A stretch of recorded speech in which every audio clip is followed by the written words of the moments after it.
All right, so this is the kind of the part two of culture of the 1920s. And last time we finished by talking about the kind of the changes with women. So we're going to pick up now with this idea of the 1920s as an era for heroes. And we need to understand that this is, again, part of the shaping and formation of popular culture. Americans are now living in a time when they have access to things like the radio and newspapers and magazines. And so all across the country, as the railroad, as the automobile, as we get more of a dissemination of information, of mass information, we're greater able to, as a country, be exposed to the same kind of ideas.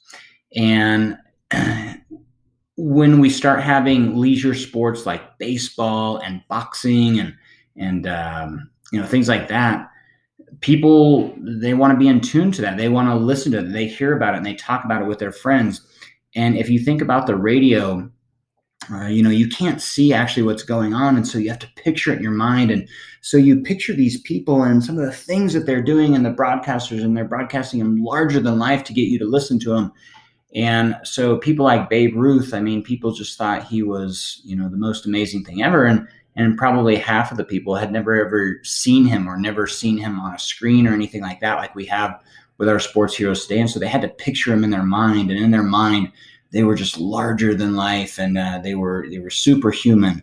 And so we get this kind of era during the 1920s because of mass media, these era of heroes, and people kind of wanted to believe in these people. And so I'd alluded to Charles Lindbergh and his Spirit of St. Louis plane that took him in a solo flight across the Atlantic, and then Babe Ruth, the Sultan of SWAT.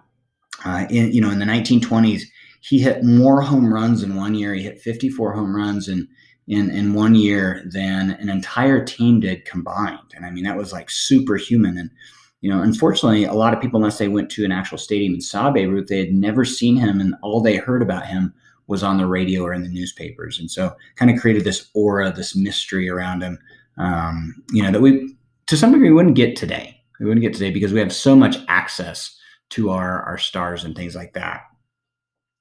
Okay, boxing. Jack Dempsey was probably the greatest champion of the era. You have to understand that in this time, pugilism, or what we would call boxing, probably because of the gambling aspect with it, it was a huge sport, probably one of the biggest ones, along with baseball. Boxing was big during that time. Even golf, amateur golf. This is kind of the big era of Bobby Jones. And so, he's kind of the first person to win what we would call today kind of like the grand slam of different major events. And so he was pretty big during this time as well. All right. African Americans. So remember that when we talk about African Americans during this time period, contextually, we need to understand changes that are happening. And so that starts really with World War I. You have this great migration. Guys, we're talking about hundreds of thousands of African Americans in the teens and 20s. And then eventually when World War II occurs, we're going to get even more. But we see this great migration of African Americans out of the South, trying to get out of Jim Crow South, segregation, prejudice, racism, lynching, the KKK. And so they're coming up to northern industrial cities, and they're experiencing ethnic tension there. And so as kind of a backlash to post-World War I Ku Klux Klan activity, you start to see different African-American figures emerge that promoted this idea of blackness, of almost like intended segregation between whites and blacks to let African-American culture really flourish and develop. And you really see African-Americans during this time take great pride in their African roots and, culture that is uniquely, African-American, that it has nothing to do with white America. And that idea is kind of encapsulated in this idea of what's called the New Negro. And it was a book written by one of the famous writers, African American writers at the time, Alan Locke. And that idea that black is beautiful, and that black, people that are African American should be proud in their cultural heritage, and they should express themselves, and they should do it in a way that separates themselves from white American culture. And so we see these expressions in writing with people like Langston Hughes and Claude McKay. We see this in, art. We see this in all sorts of different things, in music, right? This is the great era of things like jazz. And so, you need to understand that the 1920s, as it's called the new era, as it's called, the roaring 20s, it's also known as the jazz age. And that was a music that African Americans really helped promote. And what's kind of cool about jazz is, unlike a lot of other types of music that were, borrowed from Europe or something like that, jazz is, for the most part, it's pretty uniquely American. And it does borrow upon different African folk music, blues and ragtime and things like that. But really, what sets jazz apart is kind of what was embodied in this idea of the New Negro, and that was kind of a reaction against the expected, a reaction against the constrained. You would see improvisation in jazz. You would see singer solos. They weren't confined by the kind of the standard rules of music. It was a staccato. There was a lot of different moving parts to the music. It didn't sound as traditional or boring. There was a lot of new sounds to it. The trumpet, the saxophone eventually, and things like that.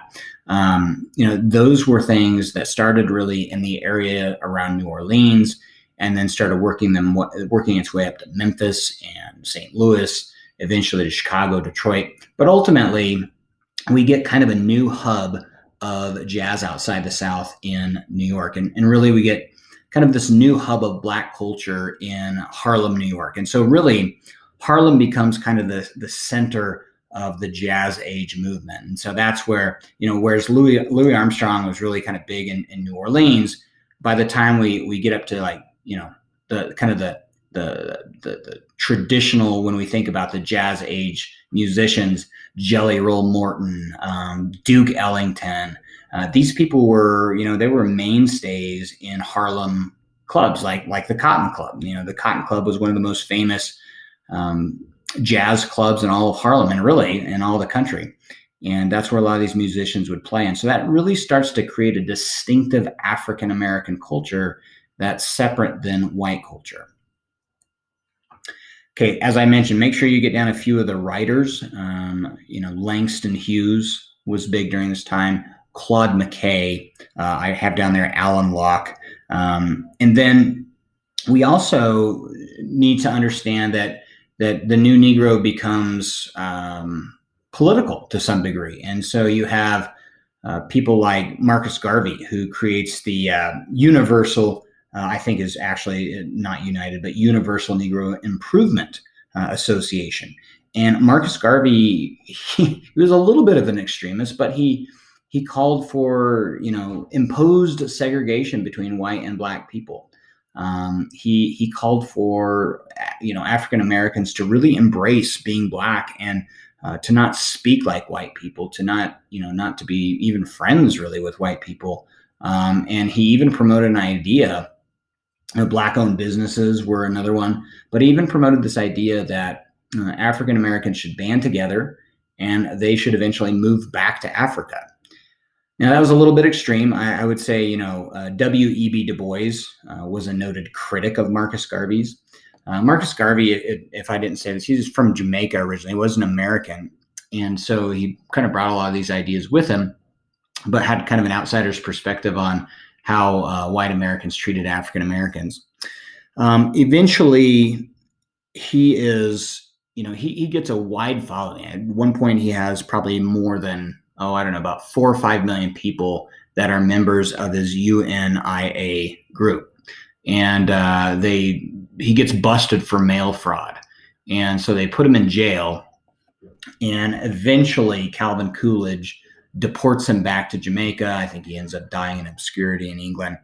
But really, that was kind of the height of the African American movement in what we call the New Negro.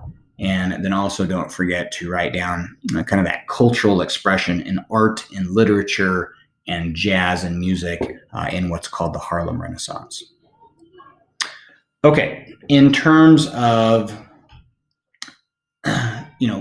white culture, in terms of literature and things like that, you do have this so-called era of what's called the lost generation. This is a term that was given to writers and artists in America during this time following post-World War I. And this is, if you know who Gertrude Stein was, this is a term that she kind of labeled of artists and writers in America that were disillusioned from how the Great War turned out. And so, Ernest Hemingway, Farewell to Arms, is all about how this U.S. Army officers disgruntled with the war and how the war went. And in the story, he's almost kind of commended for abandoning the war effort. And so, this lost generation of writers, as they're called, they kind of have some enduring qualities. They're kind of anti-establishment. They're against the ideas of modernism, of middle-class values, sometimes even of marriage. They were sort of satirists against democracy. They really kind of talk about how democracy is failing. And so they're a bunch of satirists. They kind of spoke negatively about American type values.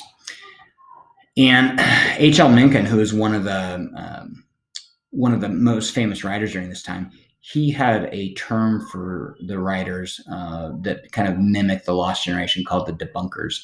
And really, debunking is all about debunking religious ideas and political ideas and just being anti-establishment, so to speak. So that kind of categorizes this generation of writers. Okay, some of the more kind of like enduring or famous writers during this time, probably the most famous would be F. Scott Fitzgerald, and you may have even read The Great Gatsby.